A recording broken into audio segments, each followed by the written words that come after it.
Dan kita akan membuka di dalam Lukas pasal yang kedua ayat ke-15 sampai dengan 18. Dengarkan baik-baik. Tapi sebelumnya izinkan saya berdoa terlebih dahulu supaya firman Tuhan ini menjadi milik dari Tuhan, dan supaya Tuhan bisa melawat setiap hati di tempat ini. Mari kita sama-sama berdoa.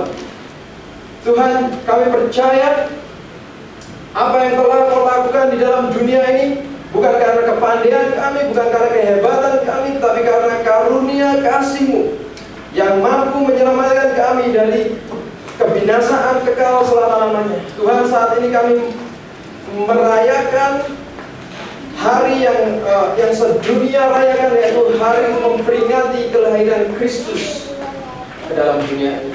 Oh, jamah setiap hati di tempat ini. Jadikan kami mengerti rencana-Mu, kehendak-Mu di dalam kehidupan kami. Jadikan kami memiliki hidup yang berubah. Pilih hati kami supaya kami memiliki perubahan di dalam hidup kami. Kami sambut firman-Mu menjadi dalam nama Tuhan Yesus. Amin. Kita akan langsung saja membacanya di dalam ayat 15 sampai dengan 18. Setelah malaikat-malaikat itu meninggalkan mereka dan kembali ke surga, gembala-gembala itu berkata kepada yang lain, marilah kita pergi ke Bethlehem untuk melihat apa yang terjadi di sana, seperti yang diberitahukan Tuhan kepada kita. Lalu mereka cepat-cepat berangkat dan menjumpai Maria dan Yusuf dan bayi itu yang sedang berbaring di dalam palungan. Dan ketika mereka melihatnya, mereka memberitahukan apa yang telah dikatakan kepada mereka tentang anak itu. Dan semua orang yang mendengarnya heran. Semua orang yang mendengarnya heran tentang apa yang dikatakan gembala-gembala itu kepada mereka. Mereka semuanya heran mendengarnya. Di hari Natal ini saya akan menyampaikan pesan dengan judul hal yang mengherankan. Kita akan melihat pertama, poin yang pertama. Tetap buka ayat nats kita ya, ayat bacaan kita. Buka karena kita akan menyelidiki lebih lagi di dalam ayat bacaan ini. Kita akan melihat bagian pertama, sesuatu yang tidak biasa. Di dalam teks bacaan kita, para gembala memberitahukan kepada orang lain apa yang telah mereka dengar. Ini bukan cerita dongeng. Ini cerita yang pernah terjadi lebih kurang dari 2000 tahun yang lalu mengenai kelahiran Kristus. Para gembala memberitahukan kepada orang lain apa yang telah mereka dengar di ayat ke-18. Dan semua orang yang mendengarnya heran tentang apa yang dikatakan gembala-gembala itu kepada mereka.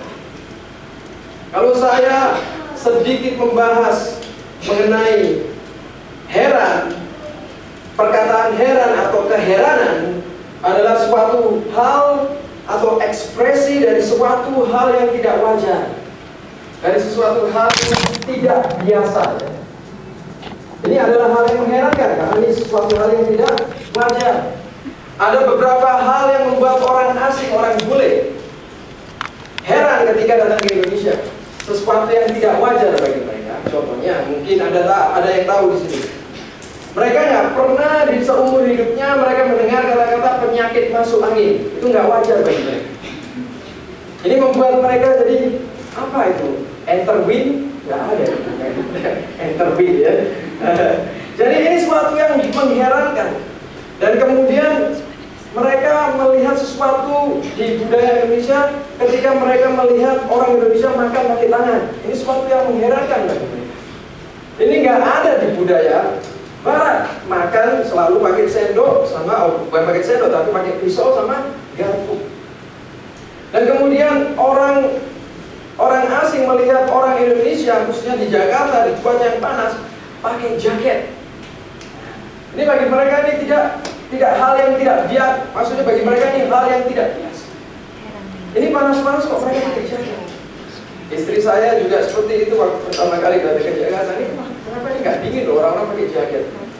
Nah, ternyata ada maknanya karena mereka nggak mau jadi apa? Jadi hitam, atau mereka nggak mau kena terik matahari dan sebagainya. mereka harus melindungi badannya, mereka harus melindungi tubuhnya. Karena di barat, orang yang pakai jaket hanyalah orang yang di dalam cuaca dingin. Kalau dingin sekali di bawah 0 derajat, mereka baru pakai jaket. Tapi kalau cuaca panas, mereka pakai kaos oblong, celana pendek, karena panas. Nah, ini gambaran dari ekspresi sesuatu yang tidak biasa yang mereka lakukan atau tidak biasa mereka lihat, ya. Karena bagi orang asing itu adalah hal yang wajar. Dan Anda juga sudah melihat tas biru ini, ya. Banyak tas biru ini juga sesuatu yang bagi saya ini adalah sesuatu yang mengherankan. Kenapa saya mengatakan seperti itu? Karena sudah masuk tahun ke-7 pelayanan saya, baru kali ini saya mendapat pemberian sebanyak ini dari orang yang bukan jemaat di sini, dari orang yang bukan saya kenal. Jadi saya mau menaruh seperti ini. Ini bukannya rutinitas yang kita lakukan setiap Natal. Kita beri-beri sembako, tidak. Tetapi baru di tahun ke-7 ada orang yang hari kemarin telepon saya atau hubungi istri saya, mengatakan, aku atau saya mau menyumbang 35 tas berisi sembako. Saya tidak tahu. Dan kemudian saya ke sana, saya mengambil, menjemputnya, kemudian saya akan tambahin lagi 5 tas. Jadi sekitar 40. Ini bagi saya ini suatu hal yang mengherankan. Bagi saya ini nggak biasa-biasanya ada orang sebaik ini. Selama saya ada melayani di sini. Ini orang yang saya tidak kenal. Orang yang tetangga yang tinggal di perumahan saya. Karena kita punya grup dan kemudian dia ibu ini selalu mempunyai hati. Ini sesuatu yang mengherankan bagi saya. Dan keheranan atau sesuatu yang mengherankan bukanlah hal yang negatif. Itu bukan hal yang negatif. Kabar yang diberitakan oleh para gembala mengenai Yesus di dalam Lukas 2 ayat 10, mari kita akan baca bersama-sama. Lukas 2 ayat 10 sampai dengan 12. Lalu kata malaikat itu kepada mereka, jangan takut, sebab sesungguhnya aku memberikan kepadamu kesukaan besar untuk seluruh bangsa. Hari ini telah lahir bagimu Juru Selamat. Juru selamat itu apa? Jurunya keselamatan bagi orang-orang yang berdosa, yaitu Kristus Tuhan di kota Daud. Dan inilah tandanya bagimu, kamu akan menjumpai seorang bayi dibungkus dengan lampin dan terbaring dalam palungan. Suatu yang tidak wajar bagi para gembala, suatu yang tidak biasa bagi para gembala, yang membuat mereka heran dengan hal ini. Kenapa saya mengatakan itu? Gembala bukan orang penting pada waktu itu. Mereka adalah orang awam, orang biasa seperti Anda dan saya. Mereka tidak memiliki jabatan, mereka adalah orang sehari-hari yang kerja sebagai gembala. Kenapa saya bilang mereka terheran mendengarkan ini? Mereka heran karena mereka dihampiri oleh malaikat Tuhan dan diberitahukan bahwa telah lahir Sang Juru Selamat. Ini bagi mereka sesuatu yang tidak biasa terjadi di dalam kehidupannya sehari-hari. Bagi mereka adalah sesuatu yang mengherankan dan sesuatu yang istimewa, sesuatu yang spesial. Karena yang mereka tahu adalah apa? Biasanya malaikat Tuhan atau Tuhan hanya berbicara kepada para nabi, orang-orang pilihan, atau mungkin para orang Farisi, orang-orang ahli Taurat dan sebagainya. Nggak pernah mereka didatangi oleh malaikat. Ini bagi mereka, para gembala pada waktu itu, ini sesuatu yang sangat aneh sekali. Kemudian dalam ayat ke-18 kita tahu bahwa gembala menyampaikan kabar itu kepada orang lain. Mereka juga heran, orang-orang ini. Orang-orang lain ini juga heran. Soalnya mereka mengatakan gini, kok para gembala sih yang ngomong mengenai ini? Kok bukan para nabi? Kok bukan orang-orang ahli Taurat? Orang-orang yang ada di sinagog? Kok para gembala yang mengatakan ini? Maka dari itu di ayat ke-18 ayat bacaan kita dikatakan mereka semuanya heran. Karena hal ini hal yang tidak biasa. Kita akan memasuki poin yang kedua. Hal tidak biasa yang direspon. Ini hal tidak biasa yang direspon. Para gembala meresponi sesuatu yang tidak biasa ini. Di ayat ke-15 dari ayat bacaan kita sampai dengan ayat ke-16, setelah malaikat-malaikat itu meninggalkan mereka dan kembali ke surga, gembala-gembala itu berkata kepada orang yang lainnya, marilah kita pergi ke Bethlehem untuk melihat apa yang terjadi di sana seperti yang diberitahukan kepada Tuhan kepada kita. Ayat ke-16, lalu mereka cepat-cepat berangkat dan menjumpai Maria dan Yusuf dan bayi itu yang sedang berbaring di dalam palungan. Respon mereka menunjukkan antusias mereka yang sangat tinggi untuk melihat apa yang telah mereka dengar daripada mereka. Antusiasnya tinggi. Cepat, ajak kawan-kawan, ayo kita cepat, langsung kita jalan. Malam itu juga mereka jalan. Mereka pergi meninggalkan ternaknya, mungkin mereka pergi untuk melihat apa yang terjadi di dalam kota Bethlehem ini. Mereka tidak menunggu, tapi langsung menuju ke Bethlehem melihat bayi yang telah dinubuatkan. Bukan hanya sampai di situ saja. Mereka terlalu sukacitanya berlebihan ya. Sukacitanya besar sampai di ayat yang ke-17, dan ketika mereka melihatnya, mereka memberitahukan apa yang telah dikatakan kepada orang lain tentang anak ini. Karena kita sangat sukacitanya sekali. Mungkin Anda pernah mengalami juga. Anda tidak pernah bermimpi, mungkin anak Anda, mungkin anak yang bandel, atau mungkin Anda adalah orang yang biasa, tidak pernah bermimpi yang muluk-muluk, atau mungkin pernah menghayal yang tinggi, tapi itu terjadi di dalam hidup Anda.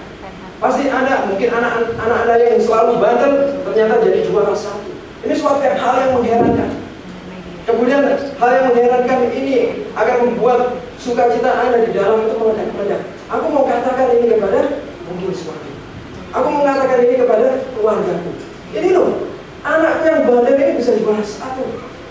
Dan ini seperti halnya para gembala ini, tidak bisa membendung sukacitanya. Ada sesuatu yang heran yang aku nggak bisa bungkam mulutku untuk mengatakan ini kepada semua orang. Respon para gembala luar biasa kepada hal yang tidak biasa. Responnya mereka yang luar biasa kepada hal yang tidak biasa. Jadi bagi mereka ini adalah hal yang luar biasa. Oleh sebab itu respon mereka juga luar biasa. Pernahkah Anda memiliki momen-momen yang mengherankan? Pernahkah Anda memiliki momen-momen yang mengherankan Anda, yang membuat Anda kagum, yang membuat Anda berkata, wah, luar biasa sekali. Saya yakin Anda pernah. Anda mengatakan, aku nggak nyangka. Ini luar biasa. Pernahkah Anda mendapatkan itu? Saya yakin Anda pernah. Sewaktu saya mendapatkan istri saya, itu hal yang mengherankan bagi saya. Ini hal yang luar biasa. Amin. Saya nggak nyangka saya dapat orang luar. Ini hal yang luar biasa bagi saya. Saya yakin para suami di sini dulu juga seperti itu kan? Anda pasti menyangka, wah ini aku nggak nyangka dapat istri yang cantik.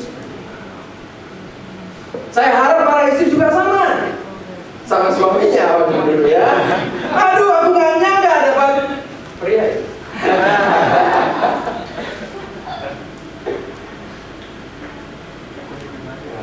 Istri saya harap seperti itu juga. Aku nggak nyangka dapat orang itu. Emang nggak nyangka. Mungkin kebanyakan sesuatu yang mengherankan, dikagumi, hanya dengan hitungan sesaat.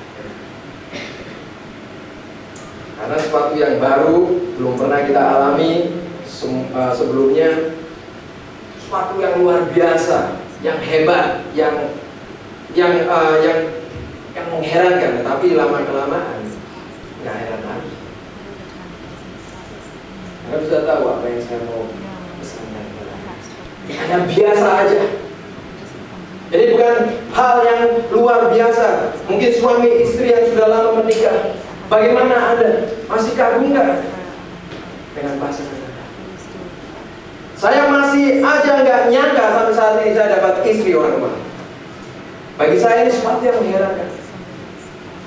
Saya masih kagum. Saya harap istri juga seperti itu. Kembali kita kepada pesan firman Tuhan di atas. Anda tahu arah saya kemana.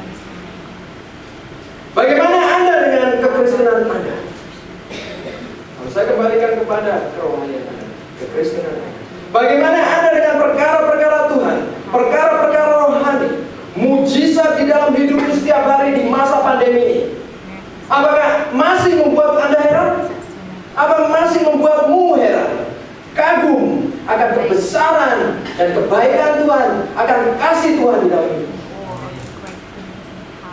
Atau bagi Anda sudah biasa aja. Ya, aku dapat mujizat. Ya, aku hidup setiap hari. Biasa saja. Tidak mengherankan, sudah biasa.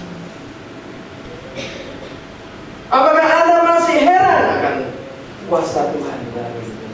Sampai sekarang Anda bisa datang ke tempat ini. Pernahkah Anda berpikir seperti itu? Atau bagi Anda semua itu sekarang adalah hal yang biasa saja.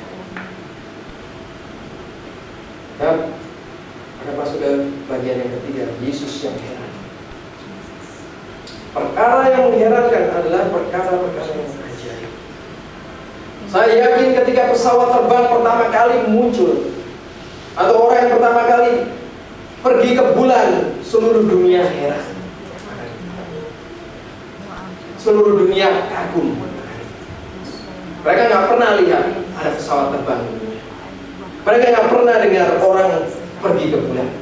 Mereka semua kagum, seluruh dunia. Saya yakin kalau yang pada waktu itu punya radio, punya televisi, mereka pasti akan heran, mereka pasti akan kagum. Wah, luar biasa. Saya ingat HP pertama kali, Anda ingat nggak HP pertama kali? Layar yang berwarna itu muncul, wah, kagum banget. Dulunya layarnya cuma hitam putih ya, cuma digital aja seperti kalkulator ya. Ketika layarnya berwarna, wah, kagum banget. Apalagi sekarang layarnya bisa cuma disentuh aja. Pertama keluar, orang-orang kagum, orang-orang heran. Ini kok bisa layar kok bisa disentuh-sentuh gini dan bisa dioperasional seperti itu. Waktu pertama kali, itu waktu pertama kali. Tapi sekarang Anda nggak akan kagum. Sudah biasa. Semua orang memiliki layar itu. Ini bukan hal yang luar biasa. Ini bukan hal yang mengherankan. Sama persis dengan kita orang-orang Kristen yang sudah lama. Persis sama biasa. Sejak lahir mungkin Anda sudah orang Kristen. Seringkali perkara-perkara Tuhan bukan lagi perkara-perkara yang mengherankan. Seringkali perkara-perkara Tuhan bukan perkara-perkara yang luar biasa di dalam hidup.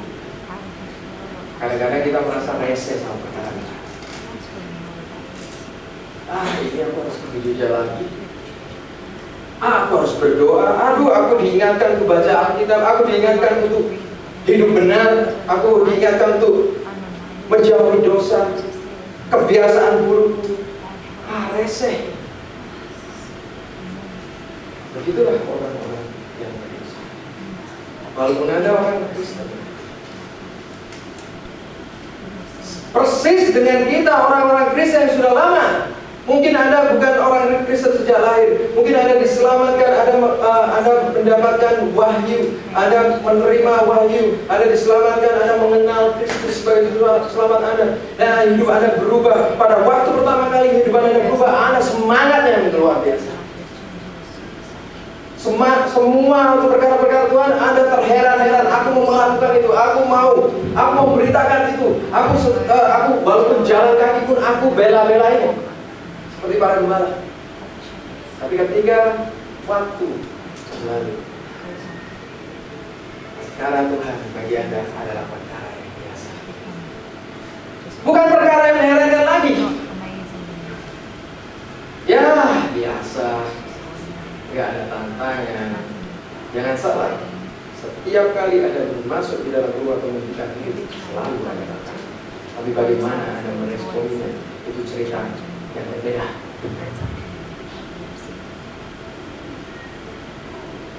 Seringkali perkara-perkara Tuhan juga lagi perkara-perkara yang luar biasa di dalam hidup kita. Inilah yang menjadikan kita tidak menghormati Tuhan. Inilah yang menjadikan orang tidak mengasihi Tuhan. Inilah yang menjadikan orang tidak mengucap syukur berterima kasih kepada Tuhan. Yang ada hanya keluhan. Inilah yang menjadikan orang tidak takut akan Tuhan. Karena apa? Mereka berbuat dosa pun mereka nggak merasa bersalah. Karena apa? Saya katakan kepada Anda, karena Tuhan bagiku adalah hal yang biasa. Ini bukan suatu hal yang mengherankan. Ini adalah hal yang biasa. Orang-orang hanya menjalankan agama saja, tapi mereka tidak memiliki hubungan dengan Tuhan. Kalau orang menjalankan ibadah, sangat mudah sekali. Pokoknya isi buku absen, aku sudah melakukan ibadahku, sudah. Tapi hatinya tidak pernah berubah. Tetap sama. Tidak menghormati Tuhan di rumah ibadah, berlaku seenaknya, melakukan hal yang dosa. Diperingatkan tetap aja. Tuhan mau datang kembali loh, Yesus mau datang kembali loh. Biasa, tidak mendengarkan itu terus. Bagaimana caranya? Apakah Anda tipe orang Kristen seperti ini?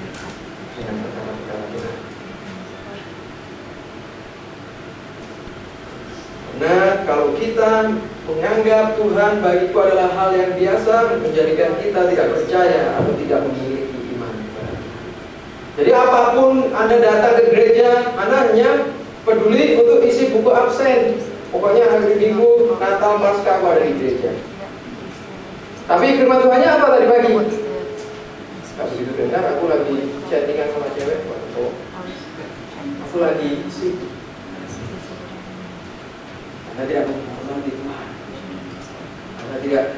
Anda tidak betul-betul konsentrasi dengan apa yang Tuhan mau katakan. Hal ini yang menjadikan kita tidak percaya. Banyak sekali orang-orang yang tidak percaya, yang kehilangan imannya, berpindah kepada agama-agama lain. Karena mereka sudah biasa mendengar ini, mujizat dan sebagainya, biasa. Nggak ada sesuatu yang tertarik lagi. Akhirnya aku cari yang baru. Karena Kristen bagiku sudah lama, sudah kuno, aku cari yang baru. Ada orang yang tidak lagi ada agama. Aku mau memiliki pemikiran modern. Dunia teknologi, agama, semuanya kuno. Aku mau pemikiran positif thinking, motivasi, dan aku berpikiran modern. Hal-hal agama, hal-hal Tuhan, Yesus Kristus, semuanya hal-hal kuno. Yang meninggalkan hal tidak percaya yang dikatakan no faith juga membuat Yesus heran saat dia berada di Nazaret. Kita akan buka di dalam Markus 6 ayat 6. Membuat Yesus heran. Lalu ia merasa heran atas ketidakpercayaan mereka. Lalu Yesus berjalan keliling dari desa ke desa sambil mengajar. Hal tidak percaya membuat Yesus heran. Dan juga Yesus juga heran kepada perwira Romawi saat Yesus berada di Kapernaum. Lukas 7 ayat 9. Kita akan membukanya bersama-sama. Lukas 7 ayat 9.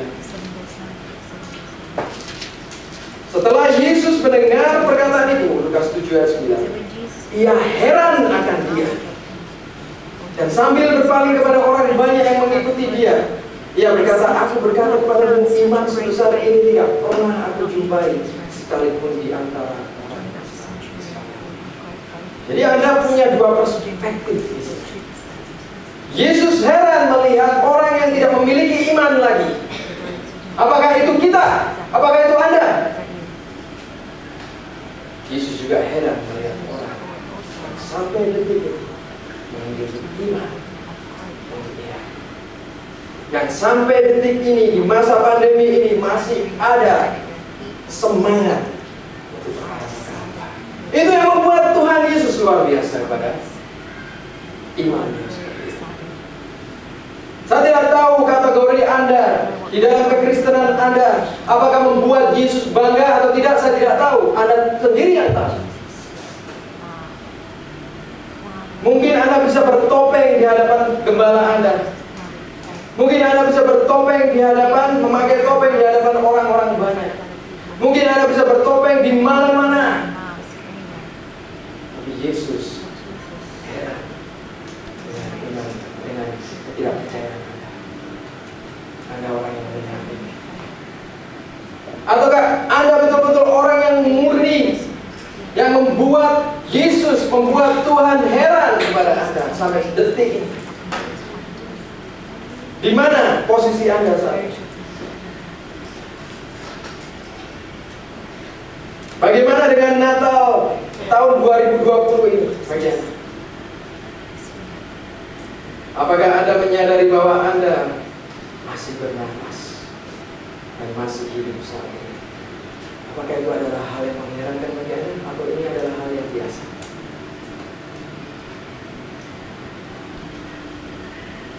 Kalau Anda merasa ini adalah hal yang biasa, mungkin direnungkan lagi. Bagi saya ini adalah hal yang ajaib. Kita ada di masa pandemi seperti ini, Anda masih sehat. Ini adalah hal yang ajaib, adalah hal yang luar biasa. Katakan amin. Amin. Tapi apakah Anda bersyukur? Masa bodoh, Pastor. Tetapi apakah Anda dekat kepada Tuhan lebih lagi? Masa bodoh, Pastor.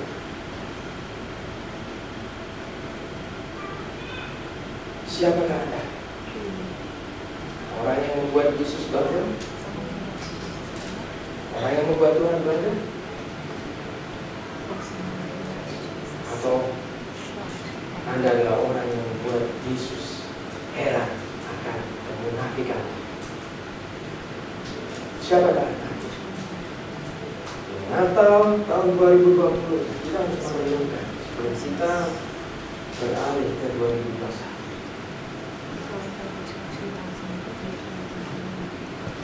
Apa yang Tuhan lakukan sampai aku sekarang bisa bernafas dan hidup dengan sesuatu yang ajaib dan luar. Jadi perlu aku renungkan, aku perlu menghargai ini, aku perlu memegang ini, aku perlu mengasihi Tuhanku yang memberi aku hidup. Renungkan, aku perlu lagi setia kepada rumah ibadah. Masa-masa pandemi ini, karena tidak banyak yang buka, kalau ada yang buka, aku lebih setia ke sana. Karena bagi aku, perkara Tuhan adalah perkara yang percaya. Renungkan. Jangan hidup Anda seperti biasa aja, nggak ada tantangan, semuanya sama. Dari tahun kemarin, tahun sekarang sama aja. Tapi renungkan di tahun 2020, ini adalah suatu keajaiban. Kita masih bisa berkumpul bersama-sama di tempat ini. Suatu keajaiban, kita masih sehat bersama di tempat ini. Ini yang membuat Anda sebenarnya menyadari perlunya sekali Tuhan di dalam hidupku.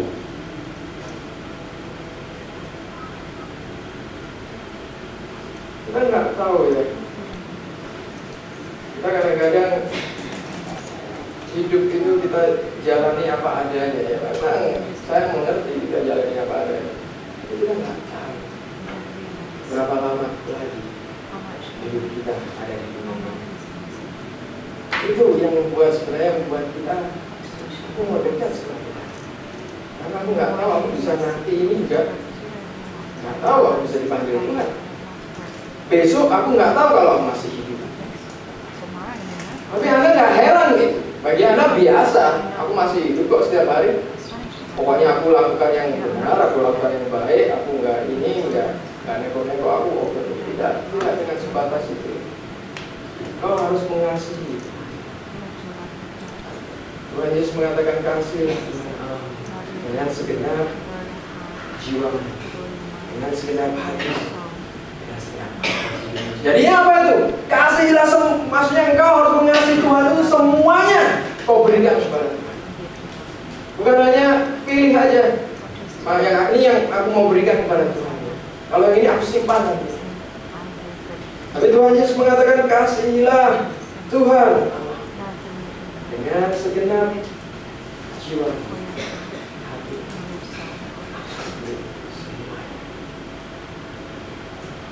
Saya nggak mau kasih semuanya Pastor, karena saya masih suka perkara dunia.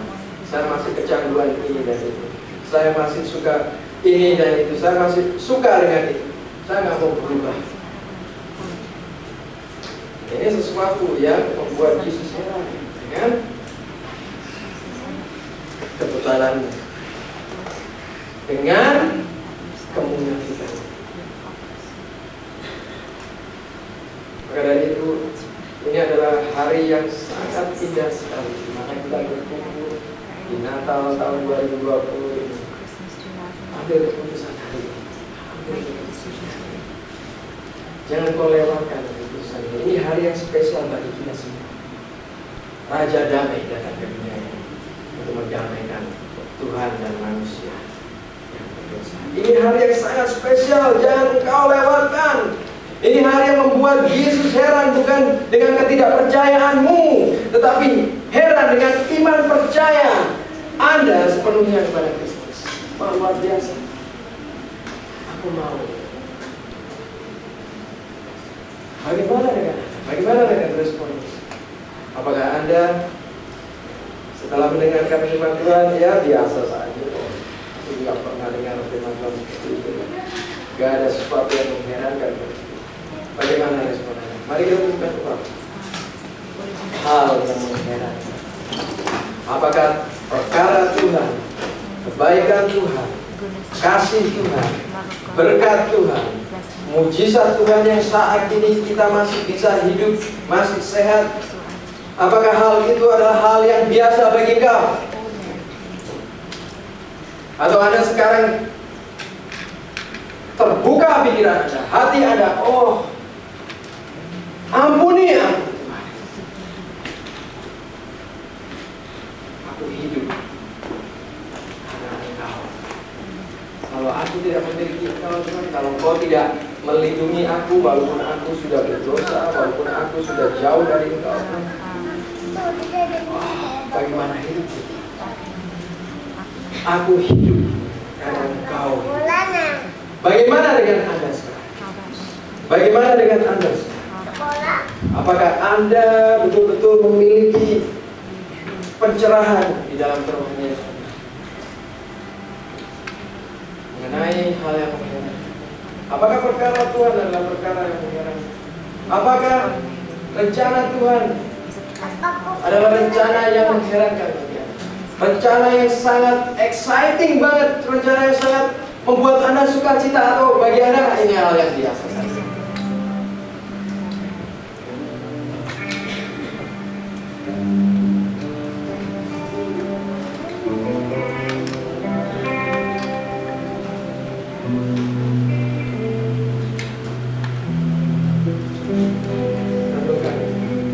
Renungkan di dalam hidup.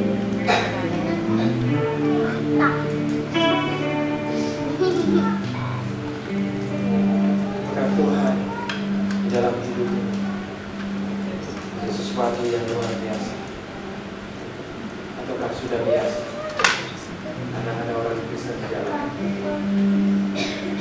Mungkin Anda menyadari Anda selama ini adalah orang yang menganggap hal mengenai Tuhan adalah hal yang biasa karena Anda sudah lama menjadi orang Kristen.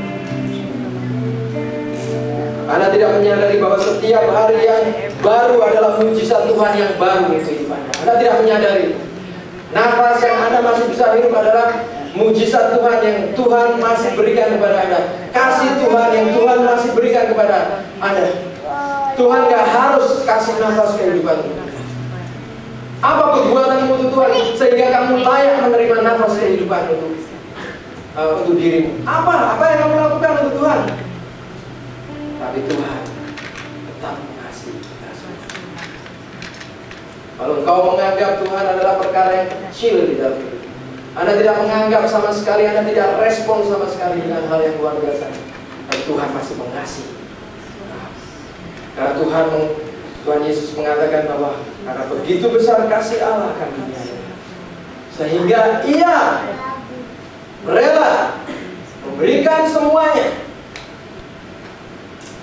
dan khususnya keselamatan melalui Kristus. Tidak ada jalan lain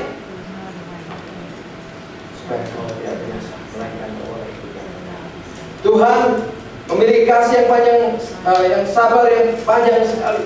Dia panjang sabar. Sampai detik ini kita masih punya kesempatan Anda mendengarkan khotbah, mendengarkan pesan firman Tuhan yang menegur setiap hati di tempat ini. Kalau Anda merasa tidak ditegur, Anda berarti Anda menganggap Tuhan ini hal yang biasa bagi Anda. Tapi kalau Anda merasa Anda tertegur, aku bersalah, saat ini juga jangan tinggalkan tempat ini tanpa kau berdamai dengan pencipta hidup. Itu adalah sesuatu yang luar biasa kalau kau bisa berdamai dengan pencipta hidup. Ini adalah sesuatu yang mengherankan, sesuatu yang ajaib, yang membuat kita semakin hari semakin mengasihi Tuhan. Dengan jujur saat ini, saya mau Anda di dalam hati Anda merenungkan, Anda mungkin berdoa di dalam hati Anda. Biar Tuhan menjamah hidupku saat ini. Anda mungkin bisa mengatakan doa seperti ini: Tuhan, di hari yang spesial ini, aku mengerti Engkau adalah Tuhan yang luar biasa untuk hidupku. Perlindunganmu untuk hidupku adalah sesuatu yang luar biasa. Bukan hal yang lainnya, tapi nafas yang kau berikan supaya aku bisa bernafas setiap harinya, itu adalah hal yang ajaib di dalam hidupmu. Aku adalah orang yang berdosa, tapi Engkau masih mengasihi aku. Ini adalah hal yang luar biasa. Anda bisa mengatakan, ampunilah aku selama ini menganggap semua perkara Tuhan, hal kerohanian adalah hal yang biasa, hal yang tidak penting bagi hidupku. Ampuni aku Tuhan, karena aku tidak pernah bersyukur kepada Tuhan. Aku hanya fokus kepada diriku saja, keinginanku saja Tuhan. Tapi aku tidak pernah sedetik pun mengucapkan kata terima kasih Tuhan. Tuhan, ampunilah hamba-Mu ini. Biarlah Roh-Mu menjamah hidupku. Dalam nama Tuhan Yesus Kristus. Haleluya. Jika Anda berdoa seperti apa yang tadi saya katakan, Anda mau mengakui pada Tuhan saat ini. Saya mau Anda mengatakan, kalau Anda berdoa itu tadi, Anda mengatakan di tempat doa, mengatakan kalau Anda sudah berdoa dengan doa yang tadi, terima kasih, terima kasih, terima kasih, tangan sudah diangkat, terima kasih, terima kasih. Haleluya. Jangan malu, mungkin ada lagi, atau ini adalah perkara yang biasa bagi Anda. Walaupun Anda sudah mendengar hal yang luar biasa ini, tapi bagi Anda hal yang biasa. Kalau Anda sudah berdoa seperti itu, Anda nggak angkat tangan lagi yang tinggi supaya saya bisa tahu. Haleluya, haleluya, terima kasih. Angkat tangan lagi yang tinggi. Haleluya, terima kasih, terima kasih. Dan bagi jemaat, apapun pergumulan Anda, mungkin Anda bergumul di dalam kekristenan Anda saat ini, saya mempersilahkan untuk mari kita bangkit berdiri, altar ini terbuka dan kita berdoa berurusan dengan Tuhan, terbuka dengan Tuhan saat ini. Mari kita sama-sama bangkit berdiri, kita berikan waktu.